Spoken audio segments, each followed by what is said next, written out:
जय काल भैरव। मैं हूं लक्ष्मण सिंह राठौड़ और आप देख रहे हैं जयवर्धन न्यूज़। आज हम पहुंचे हैं अजमेर ज़िले की टोटगढ़ में, जहां पर काल भैरव का एक भव्य मंदिर है और वहां के चमत्कार प्रत्यक्ष रूप से देख रहे हैं। कई प्रत्यक्षदर्शी लोग भी हमारे सामने आए हैं। तो यहाँ परिक्रमा या दर्शन की क्या व्यवस्था है, किस तरह से? यहाँ पर जो परिक्रमा की जो व्यवस्था है, एक जो चमत्कारिक धुनी है, वह धुनी पहले प्रज्वलित होती है और उस धुनी के माध्यम से ही मेन मंदिर में ज्योत प्रज्वलित होती है। समझ जो शक्ति होती है वो धुनी में होती है। तो कोई भी कभी भी किसी भी समय या जब भी शनिवार का दिन होता है तो उस धुनी पर 3 या 5 परिक्रमा लगाने से अपनी जो भी बात होती है वो बात रख देते हैं और उनका समाधान हो जाता है। विशेष तौर पर शनिवार का दिन जो है विशेष होता है और उस दिन प्रत्यक्ष रूप से बाबूजी विराजते हैं। करीबन 2 घंटे की सेवा होती है, आरती होती है और उसके पश्चात भैरव जी महाराज पधारते हैं, गादी पर विराजते हैं और जो भी भक्त होते हैं उनकी जो बातें होती हैं उनका समाधान भैरव जी करते हैं। इसमें व्यवस्था की दृष्टि से कि कोई जल्दीबाजी नहीं करे। कभी कभार ऐसा होता है कि सभी ये चाहते हैं कि अपना नंबर पहले आ जाए और अपन वापस घर पहुंच जाएं, मगर इस चीज़ को भैरव जी स्वीकार नहीं करते हैं। भैरव जी महाराज का ये कहना है कि आज मेरा दिन है और मेरे को रात भर गादी पर बैठना है, तो आने वाले भक्त को भी एक जागरण समझकर यहाँ पर बैठना है। इसके लिए एक व्यवस्था की है और टोकन व्यवस्था है। एक पीली जो पर्ची होती है, पीली जो टोकन होता है वो विशेषकर बीमारी के लिए होता है। कैंसर है, कोई चर्म रोग है या अन्य कोई ऐसी बीमारी है जिनका इलाज मान लो अस्पताल में नहीं है और वहाँ से मना कर दिया है, तो इनका एक आशीर्वाद रहता है। और एक लाल कलर की जो पर्ची होती है वो एक आम बात के लिए, अपनी कोई बिजनेस की बात है या और कोई घरेलू समस्या है, कोई सामाजिक समस्या, उनके लिए ये कूपन व्यवस्था कर रखी है। तो जो भी आते हैं भक्त शुक्रवार से आने शुरू हो जाते हैं। पहले आओ और पहले पाओ के आधार पर ये टोकन व्यवस्था है और वो टोकन लेकर फिर जब भी भैरव जी महाराज का गादी पर विराजमान हो जाता है उसके बाद नंबर से इनको बुलाया जाता है। अगर इसमें कोई इमरजेंसी कोई केस है मानते हैं तो उसकी दृष्टि में हाँ, तो इसकी व्यवस्था कर रखी है। ऐसा कोई इमरजेंसी है और या जिसने टोकन ले रखा है मान लो उसका 60 नंबर है और स्थिति ज़्यादा ख़राब है, तो भैरव जी महाराज ने कह रखा है कि ऐसी कोई बात हो तो मेरे सामने आके थोड़ा सा निवेदन कर दो। तो भैरव जी के या निवेदन करने से वो इमरजेंसी हॉल को बुला लेते हैं। इसमें मंदिर में मुख्य रूप से जो गादी हैं वो कितनी गादी हैं और क्या इसमें अलग? इसमें मुख्य रूप से पहले तो श्री काल भैरव की जो मेन गादी है, उसके बाद फिर जैसे जैसे बाबूजी का जो पर्चा है, जो शक्ति है, जो सत्य है, उसका प्रचार प्रसार हुआ और उससे आम भक्त को आराम पड़ा, तो उससे है जो फिर देवताओं का एक ये समझो कि आपस का एक मिलन है एक ही स्थान पर। तो देवनारायण जी महाराज जो पधारते हैं तो ये भी एक विशेष बात है। भैरव जी महाराज के सामने आने से उनकी समस्या का समाधान हुआ और फिर उनको देवनारायण जी महाराज की गोल ये पहनाई थी इसमें।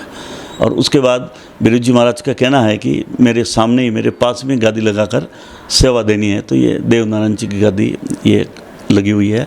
इसी प्रकार नाकोड़ा जी की जो गादी है तो समय के साथ बाबूजी ने सब रास्ता दे दिया और आज नाकोड़ा जी पधारते हैं और बात करते हैं। और शुरुआती इन्होंने की थी नाकोड़ा जी ने कि बाकी सभी काम भैरव जी के स्थान पर सभी जगह होते हैं, मगर यहाँ एक विशेष है कि वर्तमान समय में जो बीमारी है और उससे ज़्यादा पीड़ित है, कैंसर जैसी बीमारी, उसका इलाज मैं करूँगा। जो भी शरीरों गादियाँ लगातार चल रही है इसमें। तो इन तीनों ही चौकियों, तीनों ही गादियों पे एक समान रूप से सुनवाई होती है या जो भी श्रद्धालु पूछ सकता है अपनी समस्या का, या किस तरह? हाँ, ऐसा कुछ नहीं। एक मंदिर की एक ज्योत जलती है, आधार एक ही है। एक ज्योत के आधार पर ये तीनों ही गादी काम करती है और जैसा भी बुलावा होता है, जिसका भी नंबर होता है, किसी भी गादी के सामने आ जाए उनका बातों का समाधान हो जाता है।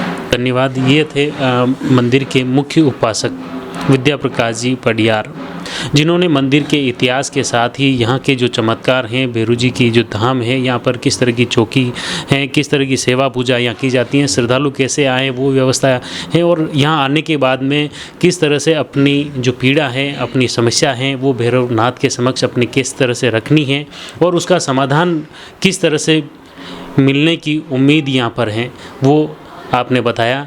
जयवर्धन न्यूज़ की टीम की तरफ से अब यहाँ पर पूरे मंदिर परिसर में घूमकर यहाँ के जो श्रद्धालु हैं उनके क्या अनुभव रहे हैं उससे भी आपको अवगत कराएंगे। खासतौर से भैरव धाम पर जो आम जन के यहाँ जो श्रद्धालु आते हैं हर शनिवार, उन श्रद्धालुओं की जो सेवा के लिए भी दूर दराज से लोग आते हैं और अपनी स्वेच्छा से यहाँ सेवा देते हैं, लोगों की सुविधाओं में हाथ बटाते हैं, उनकी सेवा करते हैं। हमारे साथ में कुछ महिलाएं हैं, वो कहाँ से आते हैं और किस तरह से इन भैरव धाम पर सेवा दे रहे हैं। क्या नाम है आपका? मेरा नाम श्रीमती सीमा टाक है। मैं कहाँ से हैं? मैं यहीं टाटगढ़ से ही हूँ और भोजनशाला में काफ़ी समय से सेवा दे रही हूँ और स्वेच्छा से दे रही हूँ बाबा के आशीर्वाद से, और चाहती हूँ जीवन भर सेवा दूँ यहाँ पर बाबा के दरबार में ही, ऐसी मेरी इच्छा। आप जब से मैं ये भैरव धाम, आप तो यहीं के हैं तो काफ़ी टाइम से जुड़े हुए हैं, तो आपकी क्या अनुभव रहे इस मंदिर के प्रति? ये बहुत सत्य वाला दरबार है। यहाँ जो भी आता है वो खाली हाथ कभी नहीं जाता है। अगर दिल से आपने घर बैठकर भी कुछ मांग लिया ना, तो बाबा आपकी अर्जी सुन लेंगे यहाँ से। बहुत बहुत धन्यवाद। जैसा कि आपने अलग अलग श्रद्धालुओं के मुंह से भी सुना कि ये एक चमत्कारिक स्थल है जिनकी मनोकामना या आने से पूर्ण हुई हैं, और यहाँ पे जो सेवा दे रहे हैं उन श्रद्धालु। आपका क्या नाम है? श्रीमती मंजू देवी। कहाँ से आए हैं? भीम से। भीम से यहाँ स्पेशल आते हैं आप? स्पेशल भीम से आते हैं सेवा देने के लिए यहाँ पे भोजनशाला में, और पब्लिक का भी पूरा ध्यान रखते हैं और हमारी मदद पूरी करते हैं, और हमारे क्या कि भी हमारी जितनी श्रद्धा होती है उतना हम काम करते हैं। आप यहाँ सबसे पहले कब आए और उसके बाद आपको क्या लगा जो आपकी ये सेवा में? हमने मतलब 8-10 साल से मैं यहाँ आ रही हूँ। मेरे आदमी की तबीयत बहुत ख़राब हो गई, तो किसी ने बोला तो मैंने कहा भाई चलो वहाँ पे चले, तो मेरे आदमी की तबीयत सही हो गई, उनकी नई ज़िंदगी पर वापस मिली। इसलिए मैं यहाँ बस यही मेरी मनोकामना थी कि भाई मैं यहाँ जब तक मैं रहूँ तब तक मैं यहाँ भोजनशाला में सेवा दूँगी और मंदिर पर भी सेवा दूँगी। अच्छा। और यहाँ जो श्रद्धालु आते हैं मुख्य रूप से किस किस तरह की बीमारी, किस तरह की परेशानी लेकर आते हैं? आपके क्या अनुभव रहे इतने से? मतलब सब तरह की बीमारी होती है, कैंसर वगैरह, बीपी, शुगर, ये सब बीपी की और शुगर की, कैंसर की अधिकतर मतलब लोग को रुपये में 12% ठीक होकर गए और रुपये में 4 आना। बाकी घर बैठे सबकी यही मनोकामना पूरी हो रही कि हम बाबा को याद करेंगे और बाबा हमारी मनोकामना पूरी करे। आपके पति की क्या दिक्कत थी और ये यहाँ आने के बाद कितने समय में ठीक हुआ? उनकी मतलब वही के मतलब उनके शुगर ज़्यादा बढ़ने से इनकी तबीयत बहुत एकदम कमज़ोर नाजुक हो गई कि भाई अभी मतलब इनकी जीने की आशा नहीं थी मेरे को भी ये जिएंगे। इसलिए मैंने यही एक मेरे को किसी ने कहा था तो मैं फर्स्ट बार यहाँ लेके आई, तो बाबा जी ने ऐसे ही कहा था भैरू बाबा ने कि भाई मैं तेरा आदमी को सही कर दूँगा, तो मैं उसी हिसाब से मैं यहाँ आने लगी और मैं वही मेरी मनोकामना यही है कि बस मैं यहाँ ज़िंदगी पर यही सेवा देना चाहूँगी। चलो बहुत बहुत धन्यवाद। जिस तरह से आपने देखा यहाँ जो ये सेवा दे रहे हैं देसरलाल जी, जो भीम से यहाँ हर शनिवार आते हैं और भोजन की व्यवस्था यहाँ देखते हैं, श्रद्धालुओं की जो भी इनकी श्रद्धा के अनुसार ये सेवा देते हैं। बोलिए भैरू जी महाराज की जहाँ चमत्कार है वहाँ नमस्कार है। जिसने घर बैठे ही बाबा जी का नाम ले लिया उसकी नैया पार भी हुई है। ऐसे कई उदाहरण बाबा जी के सामने यहाँ आए हैं। इसी घड़ी में एक उदाहरण बाबा जी के दरबार में एक और ये अपने श्री मुख से खुद कहेंगे, आप जरूर सुनिएगा। जय जिनेन्द्र सर, जय भैरवनाथ। मेरे डॉक्टर ने सब मना कर दिया कि आपका ऑपरेशन होते ही आपको मृत्यु हो जाएगी, क्योंकि पेट एकदम नीचे तक आ गया था, उसमें 3 नसें जॉइंट थी। तो मैं बाबा जी से आशीर्वाद 3 बार बाबा जी ने आशीर्वाद नहीं दिया, मगर 12 फरवरी को आशीर्वाद दिया कि 17 तारीख को जाना है। 17 तारीख को गया, 18 तारीख को डॉक्टर मना कर दिया कि आपका ऑपरेशन हो। एक डॉक्टर ने रिस्क लिया और उन्होंने बोला कि 5 दिन होश नहीं आएगा, 9 घंटे का ऑपरेशन है। 21 तारीख को 9 बजे ऑपरेशन चालू हुआ, 6:30 बजे खत्म हुआ, 6:45 को मेरा होश आ गया और 3 दिन में मेरे को डिस्चार्ज कर दिया। 140 टका है और एकदम नॉर्मल हूँ। सब धर्म जी का आशीर्वाद है। बोल साचे दरबार।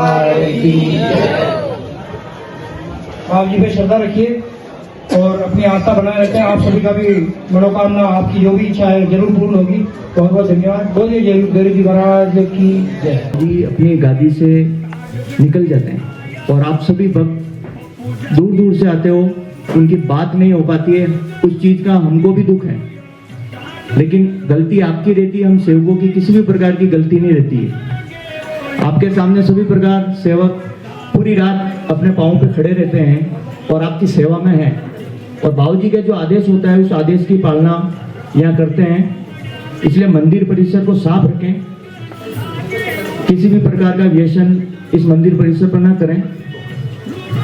टोकन जो आपको दे रखा है आप मान के चलो कि उसी नंबर पर आपका बाबूजी के समक्ष आएगा। अगर बाबूजी का आदेश और आशीर्वाद अगर आप पे है तो आपको सेवक द्वारा सूचना मिल जाएगी, आपको बाबूजी के सामने हाजिर होने के लिए बोल दिया जाएगा। बाबूजी के सामने अपना फ़ोन साइलेंट रखें। जब आपकी बात होती है किसी भी प्रकार की रिंगटोन ना बजें, क्योंकि बाबूजी बात करते हैं व्यवधान पैदा होता है, ताकि आपकी बात आराम से हो सके। अगर आप बाबूजी के समक्ष हो और फ़ोन की रिंग बजी, क्या पता आपका जो नंबर आया हो वो वापस चला जाए। पूरे मंदिर परिसर स्वच्छता का ध्यान रखें। और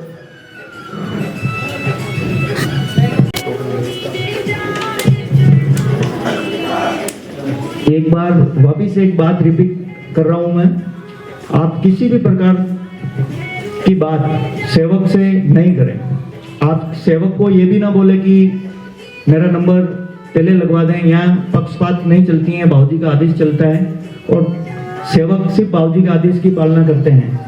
तो आपसे हाथ जोड़ के निवेदन है, मंदिर की मर्यादा की पालना करें। आप बोलो बेरू जी महाराज की जय हो।